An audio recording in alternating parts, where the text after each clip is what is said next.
विशाल मित्रे, PSL limited के संबंधित सभी निवेशक फील्ड एसोसिएट संगठन संस्था एवं एसोसिएशन सभी राज्य की या एवं जिला की सभी कृति समितियां यूट्यूबर्स सभी को नमस्कार करके मैं ये सूचित करना चाहता हूँ कि आज हम जो कोरोना वायरस की वजह से सब लॉकडाउन की वजह से घर में है, तो एक पुराना अपना जो केस है पीएसएल लिमिटेड संबंधित जो भी निवेशक है 6 करोड़ पूरे भारत के, तो उनके संदर्भ में हम बात करेंगे। तो अभी ये जो टाइम चल रहा है सब लोगों का एक बुरा टाइम मतलब कह सकते हैं अभी कोरोना की वजह से, तो इन सब में पैसों की ज़रूरत हर आदमी को है। तो इसमें हम बात करेंगे अभी जो लोगों के पैसे पीएसएल लिमिटेड के कंपनी में अटके हुए हैं, और वो जो प्रोसेस चल रही है कि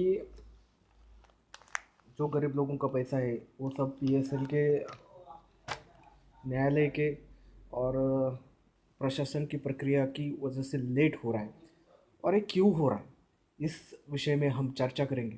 तो ये चर्चा करते समय और इस जो 4 मुद्दों पे हम आज बात करेंगे। एक तो है इसकी जो पेमेंट हम लोगों का सब मिलना है। ये पीएसएल ने सारे पेमेंट जो है वो सब प्रॉपर्टी में लगवा दिए थे, वो सारा ज़मीनों में या जो भी रियल इस्टेट प्रॉपर्टी है सारी कमर्शियल है, इसमें सब अटका पड़ा है।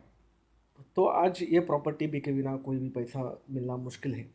तो इसके लिए जो भी प्रक्रिया चल रही है, न्यायालय है, पीएसएल से भी या प्रशासन के जो भी अधिकारी वर्ग हैं, तो इन लोगों के प्रक्रिया में की वजह से जो कुछ चल रहा, तो एक 4 मुद्दों पे हम बात करेंगे। एक तो है सुप्रीम कोर्ट के माध्यम से जो लगाई कमेटी थी सेबी की, उसकी जो उसकी जो कमेटी लगाई थी, तो उसमें जो प्रॉपर्टी बिकने के लिए नीलामी की ऑक्शन प्रोसेस चल रही है, उस ऑक्शन प्रोसेस में के बारे में हम बात करेंगे। दूसरा है ये जो लायबिलिटी का जो बार बार अगर ये सब्जेक्ट उठता है। तीसरा है पीएसएल का मैनेजमेंट।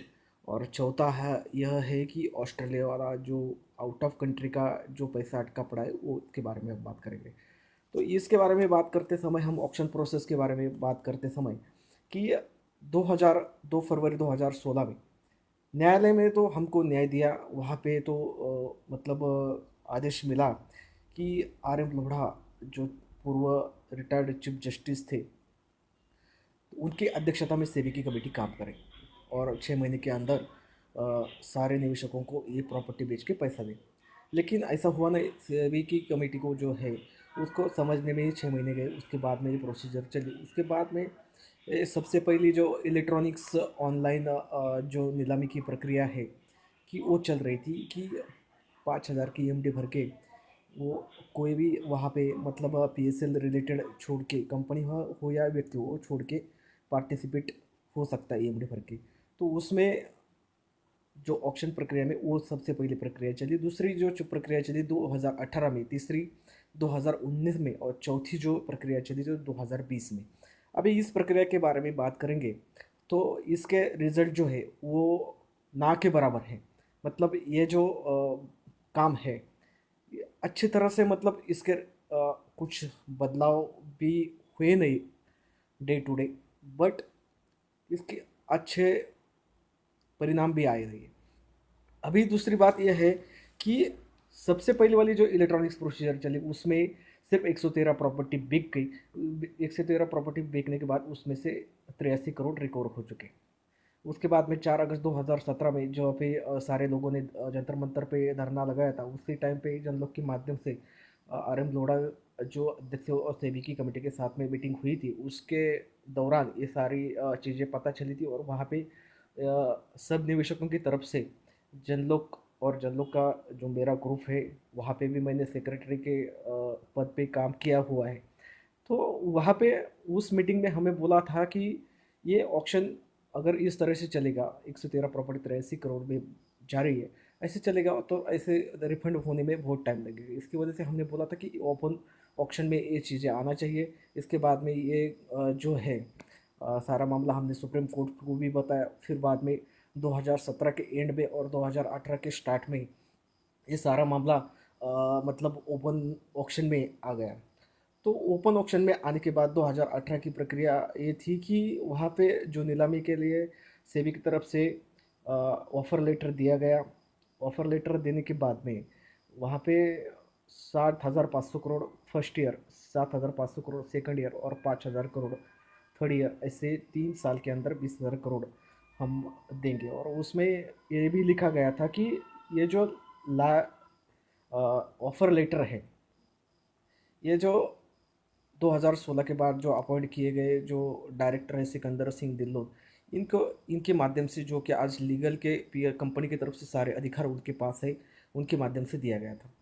इसके बाद में 2018 में जो प्रोसीजर चले थे उसके कुछ टर्म्स एंड कंडीशन लोढ़ा साहब ने रखे थे। उसमें एक था, पहला तो 500 करोड़ की जो ईएमडी रकम भरने का, और दूसरा चीज़ जो टाइम लिमिट भी दिया गया था। बाकी कुछ कंडीशनों के साथ में ये ऑक्शन प्रोसेस चल रही थी।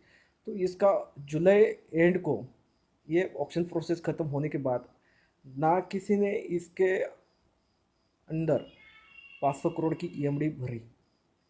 और जिन लोगों की वर्थ नहीं थी, जिन लोगों की मतलब कोई बेस नहीं था क्या, या किसी का क्वालिफिकेशन भी कंप्लीट नहीं था, ऐसे लोगों ने भी यहाँ पे ऑक्शन में पार्टिसिपेट करने के लिए एप्लीकेशन दे दिया था। सेबी ने वो एक्सेप्ट करते हुए सारा चीज़ सेबी की वेबसाइट पे आज भी मौजूद है। तो ये चीज़ें होने के बाद सब जो चीज़ें हैं कि ये सक्सेसफुल नहीं हुई। इसकी रिपोर्ट लोढ़ा कमेटी के माध्यम से सुप्रीम कोर्ट पे गए। सुप्रीम कोर्ट को कमेटी ने ये रेफ़र किया गया कि अ, ये जो ऑक्शन चली है इसमें हमें कोई सक्षम खरीदार नहीं दिख रहा है, तो इसकी वजह से ये ऑक्शन और डिसॉल्व हो रहा है। और दूसरा था ये जो 500 करोड़ की जो ईएमडी भरनी थी पार्टिसिपेट होने के लिए, वो ना ही किसी ने उसके डिमांड ड्राफ्ट्स जमा किए थे। पीएसएल भी 500 करोड़ के कुछ डिमांड ड्राफ्ट्स और कुछ चेक्स लेके खुद पीएसएल कमेटी के सॉरी पीएसएल कंपनी के जो डायरेक्टर है वो लेके कमेटी के पास गए थे, लेकिन वो भी 500 करोड़ के पूरे नहीं थे।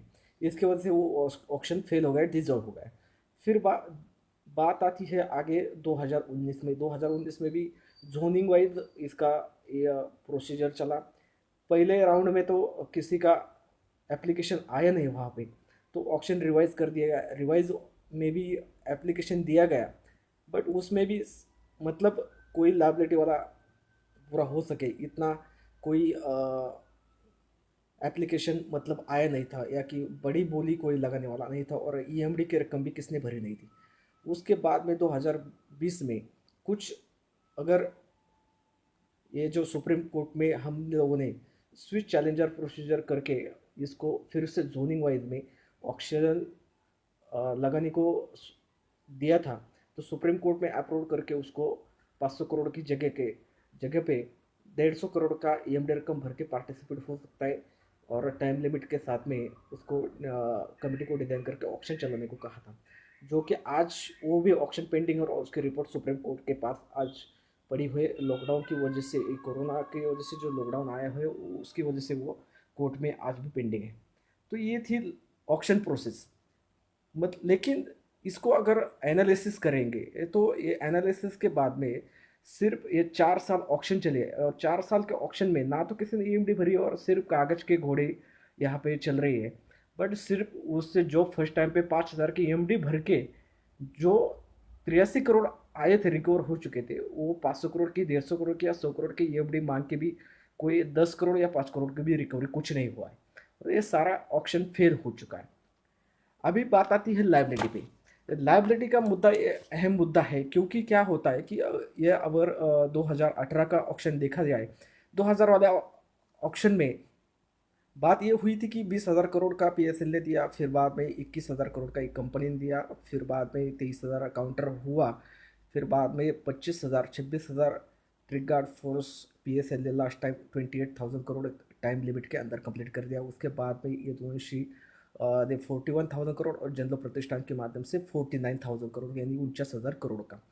तो और उसमें एसोसिएशन की तरफ से जो जनलोक ने दिया हुआ था कि बात यह हुई थी कि वहाँ पे कंडीशन रखा गया था कि हमारे लास्ट के एंड तक जो निवेशक है उन लोगों का पेमेंट मिलना चाहिए तब तक, और ये 49,000 करोड़ की लायबिलिटी जिन लोग मतलब ये जो है लाइब्रेरी है निवेशकों की, वो देने के लिए हम ऑक्शन में पार्टिसिपेट हो रहे।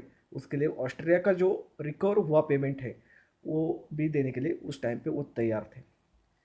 मतलब वहाँ पे जो लाइबिलिटी का मुद्दा है कि वो मुद्दे के ऊपर अगर बात करेंगे तो वहाँ पे सारा कन्फ्यूजन का है।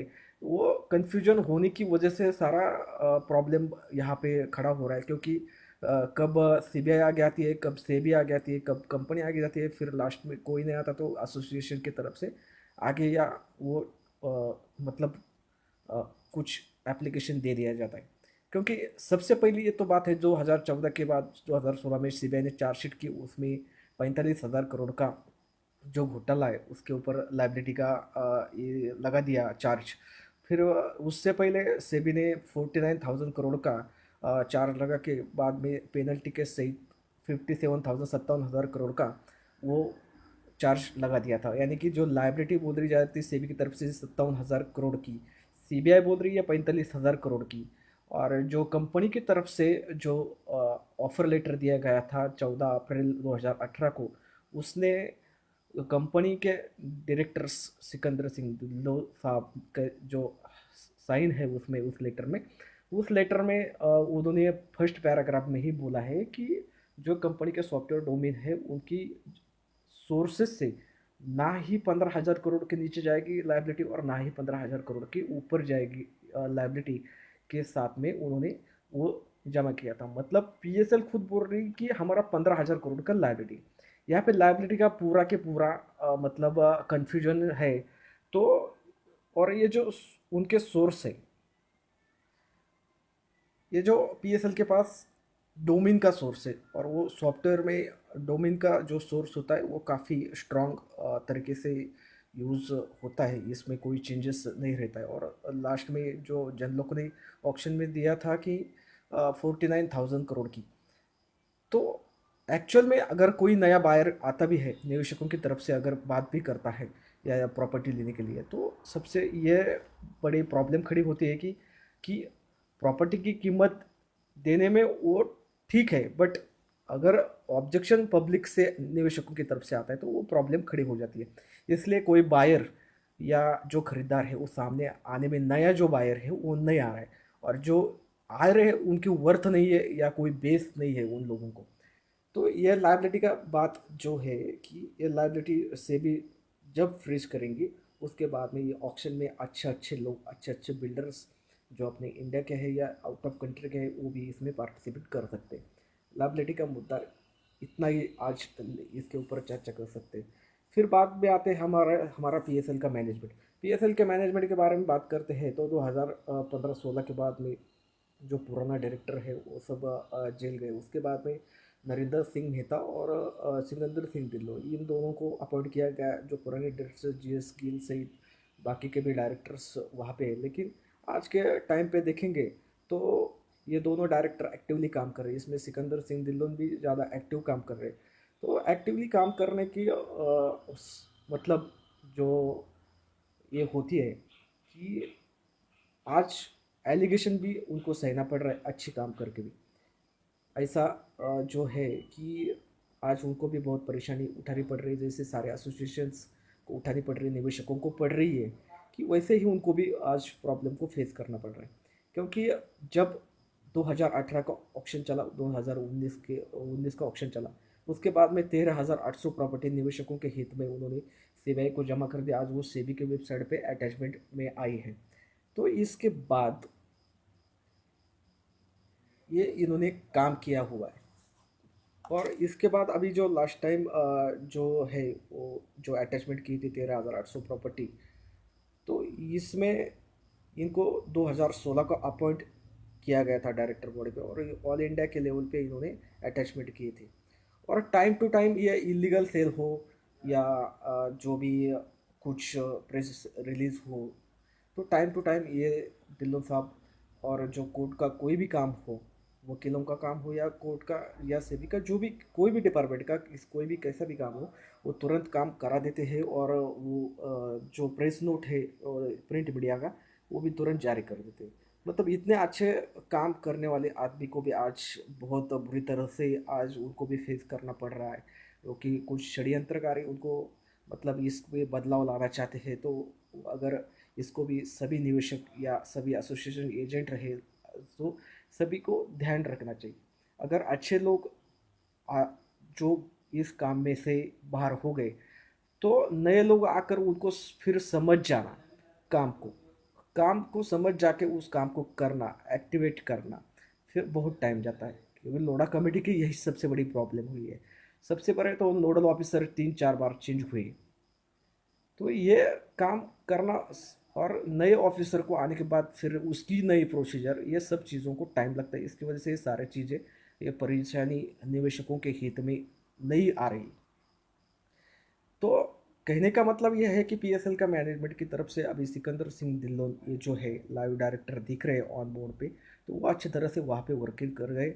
और रही बात निर्मल सिंह बंगू जो डायरेक्टर से, सॉरी, जो सर्वेसर्वा माने जाते हैं, वो मतलब भगवान के समान हम लोग मानते थे, लेकिन कुछ टाइम टू टाइम उन्होंने कुछ कदम उठाने में देरी कर दी। इसकी वजह से आज वो सबको भुगतना पड़ रहा है। क्योंकि अगर चार्जशीट में वो जो बोल रहे कि मैं पीएसएल लिमिटेड कंपनी का एडवाइज़र था, तो 2018 की वाली ऑक्शन में जो 500 करोड़ का अंडरटेकिंग वो दे रहे थे, वहाँ पे वो कैसे हो रहा था? मतलब ये जमानत के लिए चल रहा था, या पब्लिक की देनदारी के लिए ऑक्शन प्रोसेस सक्सेसफुल करने के लिए आगे आ रहे थे? ये उन्हीं को ही पता रहेगा। लेकिन कुल मिला के ये तो काम ऐसे ही चल रहा है। तो ये मैनेजमेंट की तरफ से वर्किंग हो रही है। और अभी चौथी बात हम बात करेंगे ऑस्ट्रेलिया वाले में। ऑस्ट्रेलिया वाले बारे में बात करेंगे तो 2016 के टाइम पे जब हम लोग काम कर रहे थे सारे, पूरे ऑल इंडिया के लेवल पे धरना प्रदर्शन है, और इसमें सारे लीगल्स में काम करते। उस 2016 में हमने जो ऑस्ट्रेलिया से आए हुए बैरिस्टर नील गौर के साथ में वहाँ पे काम करके यहाँ से ऑनलाइन कैवेट डाल के वहाँ पे जो जिन लोगों का पीएसएल कंपनी के साथ में कोई भी संबंध नहीं है, ऐसे लोग आउट ऑफ कंट्री की प्रॉपर्टी बेच रहे थे। उसमें ये शेरोटन राजनाथ का जो होटल था गोल्ड कोस्ट, तो उसमें ये बेच के उसका जो सौदा हुआ था चाइनीज कंपनी के साथ में $142 मिलियन, मेरा तकरीबन अप्रोक्सली वो 742 करोड़ के आसपास जाता है, जो कि डॉलर के हिसाब से जो जो करंट डॉलर डॉलर जो है कन्वर्सेशन, वो चेंज हर बार होता है, तो अप्रोक्सली 742 करोड़ के आसपास जाता है। तो उसके ऊपर हमने स्टे लिया। स्टे लेने के बाद उसकी प्रोसेस चली, केस चला, वो सारा निवेशकों के हित में चला। उसके बाद में क्लास एक्शन चली, वो जनलोक प्रतिष्ठान के थ्रू, और मैं और मेरे लॉयर्स की टीम, इन लोगों के साथ में वहाँ पे वो सक्सेसफुल रहे।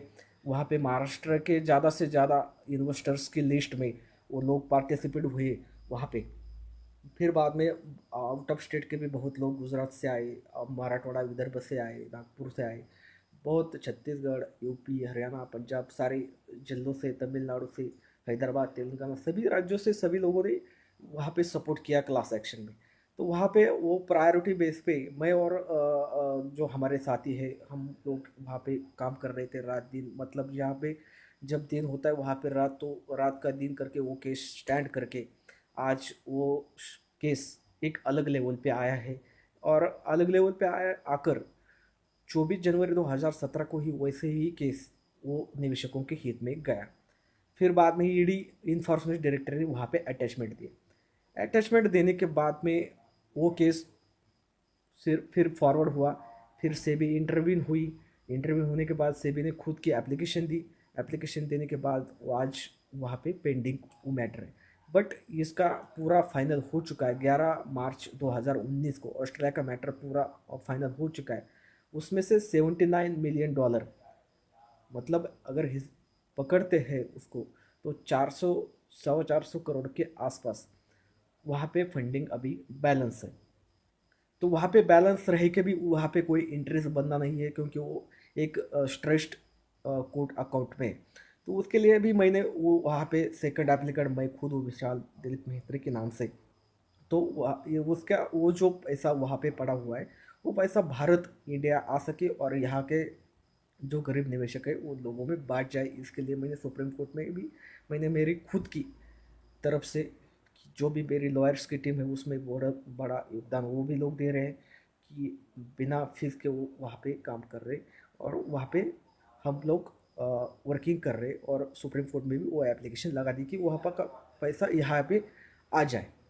तो ये काम करते समय वहाँ का जो 11 मार्च 2019 का लास्ट ऑर्डर हुआ है वहाँ के वो केस क्लोज हो चुके हैं 11 मार्च 2019 को। अभी सिर्फ पेमेंट कैसा भारत आ सके इसके लिए कुछ लोग षड्यंत्र कर रहे, वहाँ का पेमेंट वहीं रुक जाए इसके लिए बहुत लोग काम कर रहे हैं।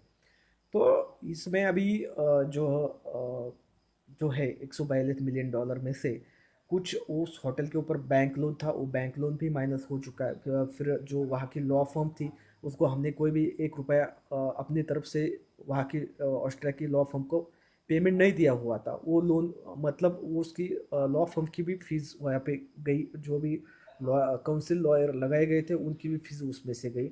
जो यहाँ के इंडियन लॉयर्स और कुछ सेबी है उनके भी एक्सपेंडिचर उसमें से मतलब आ चुके हैं। और वैसा ऑर्डर 11 मार्च 2019 को आया हुआ है और वो व्हाट्सअप और सारे सोशल मीडिया पे सब लोगों को मतलब मिला हुआ है, कहीं से ना कहीं से तो वो मिल गया है।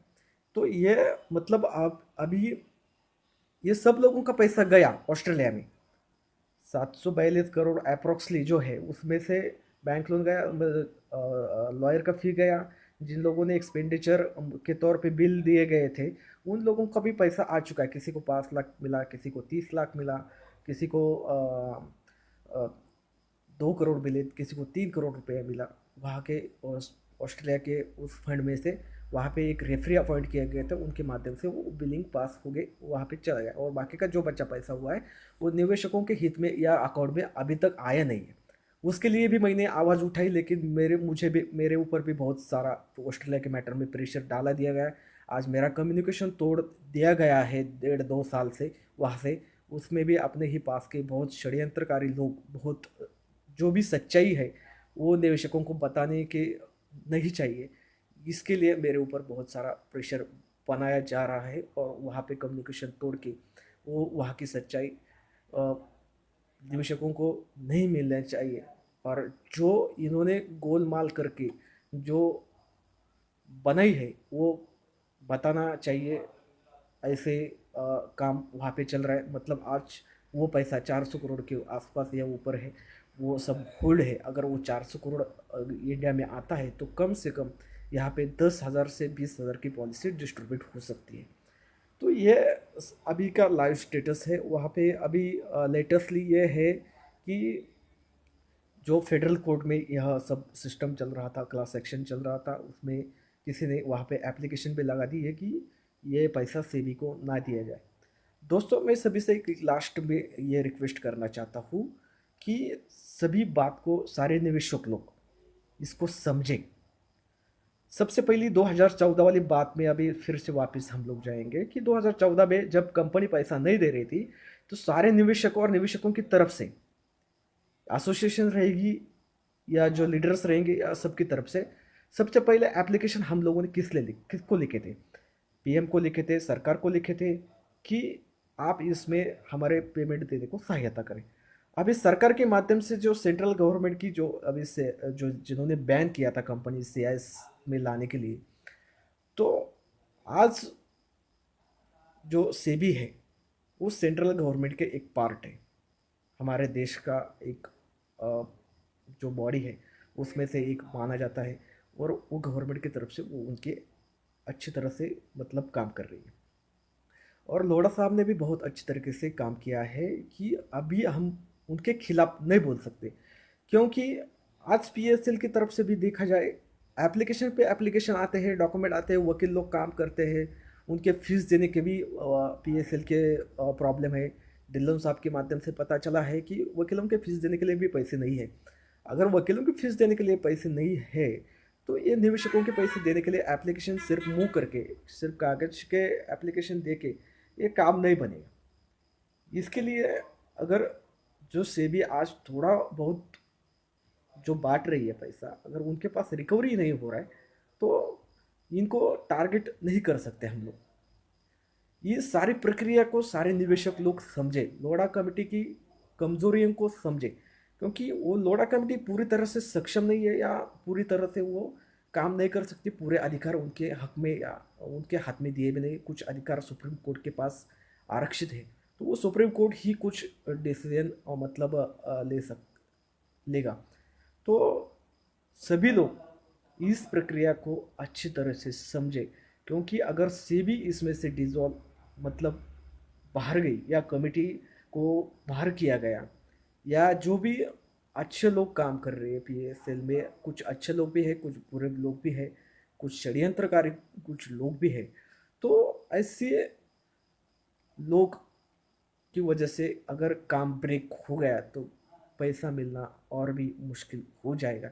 इसकी वजह से कोई भी कदम लेने से पहले सारे एसोसिएशंस है या निवेशक है या जो भी डिसीजंस मेकर है, तो ये अच्छी तरह से मतलब सोचे। और पीएसएल का आज के तारीख में ऐसा कोई व्यक्ति नहीं है कि वो आकर ये जिम्मेदारी ले सके, कोई कॉरपोरेट वहाँ पे बॉडी नहीं है, कोई डायरेक्टर नहीं है कि आकर आगे आकर वो खुद ये लाइबिलिटी ले सके। तो ये जो है सब बात, ये मैं क्यों आपको बता रहा हूँ कि जो स्टेटस चल रही है वो खूब बहुत मतलब आश्चर्यजनक है। और अब जो प्रोसेस चल रहा है, इस प्रोसेस को ही कैसे सुधारा जा सकता है। और जो ये लोग पहले काम का दिखावा करते हैं कुछ लोग वहाँ पे, उसमें मैं तो काम कर चुका हूँ लीगल तरीके से, और अब भी काम भी मेरा जारी है। 2018 से मैं थोड़ा सा इग्नोर किया था, उसके बाद में भी 2018 से 20 तक मैंने ऑल इंडिया की प्रॉपर्टी सर्च और एनालिसिस पूरी तरीके से किया है कि कौन से प्रॉपर्टी पे क्या प्रॉब्लम है, बायर्स की क्या प्रॉब्लम है, कि और कंपनी की क्या प्रॉब्लम है, सेबी की कमजोरी और प्रॉब्लम्स क्या है, सभी लोगों का एनालिसिस करके मामला। और अभी ये महामारी कोरोना की वजह से मार्केट की स्थिति बहुत गंभीर है। तो इसको सब मद्देनज़र रखते हुए निवेशक या एसोसिएशंस या एजेंट्स सारे सोच समझ के और ठीक तरह से विचार करके इसके ऊपर मतलब डिसीजन या निर्णय लेने की आ, आशा करता हूँ। और रही दूसरी बात, अभी